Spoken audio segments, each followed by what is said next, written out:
Shalom saudara yang kasih Tuhan, mari kita tunduk kepala, kita berdoa. Bapa kami dalam surga, Bapa yang baik, yang kami kenal di dalam nama Tuhan Yesus, memberkati, menyucikan, menguduskan setiap kami, supaya hati pikiran kami, Tuhan, diterangi, disegarkan oleh firman Tuhan. Kuasai kami, ampuni segala dosa salah kami. Tuhan, kami berdoa supaya setiap kami diberkati, dilindungi, dijaga di dalam nama Tuhan Yesus, supaya kami berikan semangat, hikmat untuk mengatasi masalah dan mengubah masalah menjadi berkat. Terima kasih Tuhan, dalam nama Tuhan Yesus, haleluya, amin. Saudara, kalau kita melihat mengapa kekristenan sekarang ini, saudara, kelihatannya merosot.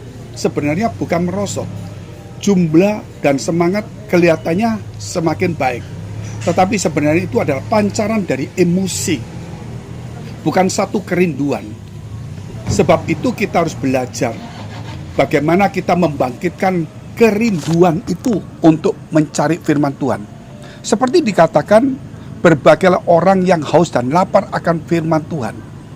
Jikalau kita ke gereja tidak ada rasa haus dan lapar akan firman Tuhan, maka rohani kita akan menjadi kering, dan kita menjadi kecewa, mudah tersinggung. Karena apa, saudara? Karena semua itu kita ini bukan dibangkitkan dengan cara firman Tuhan supaya kita punya kerinduan akan firman Tuhan, tapi perasaan kita, saudara, dimanipulasi dengan emosi dan perasaan kita, yaitu yang menyenangkan kita, yang menyukakan kita, mungkin dengan kondisi atau dengan orang-orang tertentu yang menyambut kita, melayani kita, tapi kita melupakan Tuhan yang sedang menanti dan merindukan kita. Salah satu contoh yang jelas saja, ketika anak bungsu itu mendapatkan warisan, dia berpesta pora dan berfoya-foya bersama dengan teman-temannya. Namun apa yang terjadi suatu hari, dia mengalami yaitu kemelaratan, sehingga dia harus kerja di kandang babi dan makan ampas daripada babi.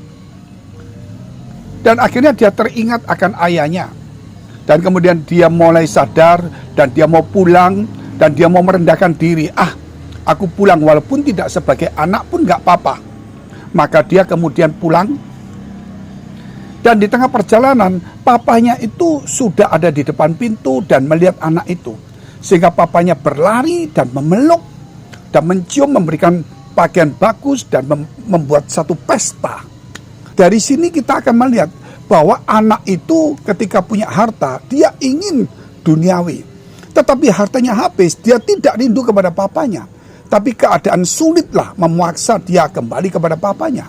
Namun papa itu, walaupun disakiti, hartanya diambil, ditinggal, dan dibuat foya-foya, tapi papa itu setiap hari menanti di muka pintu. Siapa tahu anaknya sadar dan berbalik. Dan itu setiap hari, berbulan-bulan, bertahun-tahun, sampai anak itu kembali. Demikianlah Tuhan kepada kita. Dia menanti kita. Menanti kita dari hari ke hari, minggu ke minggu, tahun ke tahun. Tetapi kita tidak ada rasa rindu. Tetapi yang ada adalah Tuhan merindukan kita. Sebab itu mari saudara, kita harus kembali kepada Tuhan. Sehingga kalau kita ada di gereja, tapi kalau kita di gereja tidak mencari firman, maka apa artinya kita di gereja? Kita hanya cuma mencari teman, mencari suasana, mencari entertain, mencari orang-orang tertentu, mencari pujian, kedudukan, tidak ada artinya. Oleh sebab itu kalau kita ke gereja, kita harus mencari firman Tuhan. Dan kalau kita mencari firman Tuhan, tapi kalau hati kita tidak terbuka, maka tidak ada gunanya juga kita, saudara, ke gereja mencari firman, tapi hati kita tidak terbuka. Sehingga firman itu yang ditabur seperti benih dicuri oleh iblis. Sehingga tidak bertumbuh, sehingga kita menjadi Kristen teori, Kristen kanak-kanak. Akhirnya kita mengalami kekeringan rohani, kekecewaan, mudah tersinggung, sakit hati. Saudara, terjadilah hal-hal yang tidak baik begitu banyak. Karena apa? Karena kita tidak punya kerinduan. Sebab itu apa yang harus kita lakukan? Ke gereja itu penting. Tapi lebih penting lagi adalah mencari firman. Dan jauh lebih penting lagi adalah membuka hati kita untuk firman Allah. Dan ketika kita membuka hati untuk firman Allah, tetapi kalau tidak ada kerinduan dan haus akan lapar akan firman Tuhan dan mencari Tuhan, maka saudara, kita cuman mencari, membuka hati untuk firman. Namun kemudian saudara, firman itu tidak tertancap di dalam kehidupan kita. Sebab itu perlu yang keempat adalah rasa haus dan lapar akan firman Allah. Jika 4 hal ini ada dalam kehidupan kita, saya yakin saudara, maka kita akan menemukan, yaitu rohani kita akan menjadi segar, jiwa kita akan menjadi segar. Coba perhatikan kita sekarang. Apakah rohani kita menjadi kering? Apakah kita mudah kecewa? Apakah kita mudah tersinggung, sakit hati, perpecahan dan sebagainya? Berarti saudara, kita melihat bahwa tidak ada hati yang terbuka untuk firman. Dan mungkin hati terbuka untuk firman, namun tidak ada rasa haus dan lapar akan firman Allah. Sebab itu apa yang dikatakan oleh Daud, saya bacakan, yaitu Mazmur 63 ayat 1. Mazmur Daud ketika ia ada di padang gurun Yehuda. Ya Allah, Engkaulah Allahku, aku mencari Engkau, jiwaku haus kepadamu. Tubuhku rindu kepadamu seperti tanah yang kering dan tandus tiada berair. Daud itu mengalami kesulitan, tantangan. Dia dikejar-kejar, mau dibunuh oleh Raja Saul. Sementara di tempat lain, di Filistin, dia dimusuhi. Dia terjepit. Sehingga suatu hari dia pura-pura gila karena dia terdesak oleh Saul. Dan kemudian dia masuk di tempatnya Filistin. Daripada dia dibunuh, dia pura-pura gila. Ketika Daud diurapi menjadi raja, menjadi pahlawan, mengalahkan Goliat, mendapatkan anak daripada Raja Saul, menantu raja, saudara, bukannya berkat semakin besar, tetapi ancaman semakin berat.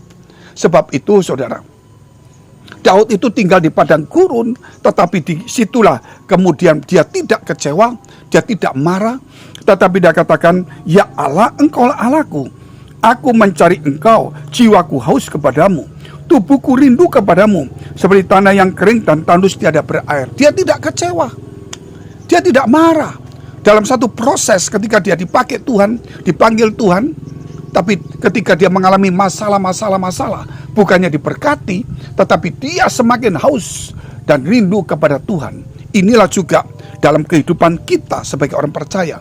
Mungkin ketika kita aktif, kita diberkati. Semakin aktif, mungkin saudara ada sesuatu yang baik. Lebih aktif lagi, timbullah tekanan-tekanan ekonomi, keluarga, penyakit, persoalan. Nah, kemudian kita mulai kecewa. Seharusnya di tengah kesulitan itu, kita tidak boleh, saudara, haus akan berkat itu, haus juga akan pujian, haus akan kedudukan, tetapi kita harus belajar haus akan firman Allah, sehingga tidak ada rasa kecewa. Kita belajar dari Daud ini, bahwa dia tidak kecewa, tetapi dia rasa ada haus akan Tuhan dan firman Tuhan. Jadi saudara, di sini kita merenungkan kembali pentingnya kita berdoa dan membaca firman Tuhan ini. Adakah rasa haus dan rindu akan Tuhan itu? Jikalau tidak ada, ayo kita bangkitkan kembali. Kita harus katakan, Tuhan, buat hatiku rindu kepadamu. Tuhan, aku tahu Engkau rindu menanti aku berhari-hari, bertahun-tahun. Tetapi kerap kali aku cuma rindu untuk melihat temanku, rindu lihat gereja yang indah, rindu lihat acara yang indah, tapi aku tidak rindu mencari Engkau, tidak rindu mencari firman-Mu. Hari ini aku berubah. Aku ingin mendengar mencari firman-Mu. Aku ingin membuka hatiku. Aku akan belajar untuk hatiku seperti tanah yang kering, membutuhkan firman Tuhan. Haleluya. Dan itu kalau kita alami, jiwa kita akan segar, kita akan dipulihkan, kita akan melihat di tengah-tengah kesulitan, kita tetap sukacita dan damai sejahtera. Tidak kecewa, tidak marah, saudara, tidak tersinggung, tidak membuat perpecahan dan pertengkaran. Justru kita semakin kuat. Haleluya. Mari kita tunduk kepala, kita berdoa. Jika saudara punya pergumulan masalah persoalan tantangan, dekapkan kedua tanganmu di dadamu. Mungkin rohanimu kering, engkau kecewa, engkau sakit hati, engkau kehilangan banyak hal, engkau dalam pergumulan pekerjaan rumah tangga tadi, karir ataupun keuangan. Dekapkan kedua tanganmu di dadamu. Jika engkau sakit, tumpangkan tangan bagian sakit. Di dalam nama Yesus, firman Tuhan berkata, imanmu telah menyelamatkan engkau, dan nama Yesus nama di atas segala nama. Jadilah sembuh dalam nama Yesus, jadilah pulih dan diberkati dan dipakai oleh Tuhan dalam nama Yesus. Segala persoalan yang kamu hadapi, biar Tuhan membuka pintunya, memberikan hikmat berkatnya dalam nama Tuhan Yesus. Haleluya. Amin. Jika saudara masih membutuhkan pelayanan doa dan konseling, silakan hubungi nomor yang tertera di bawah ini. Tuhan Yesus memberkati.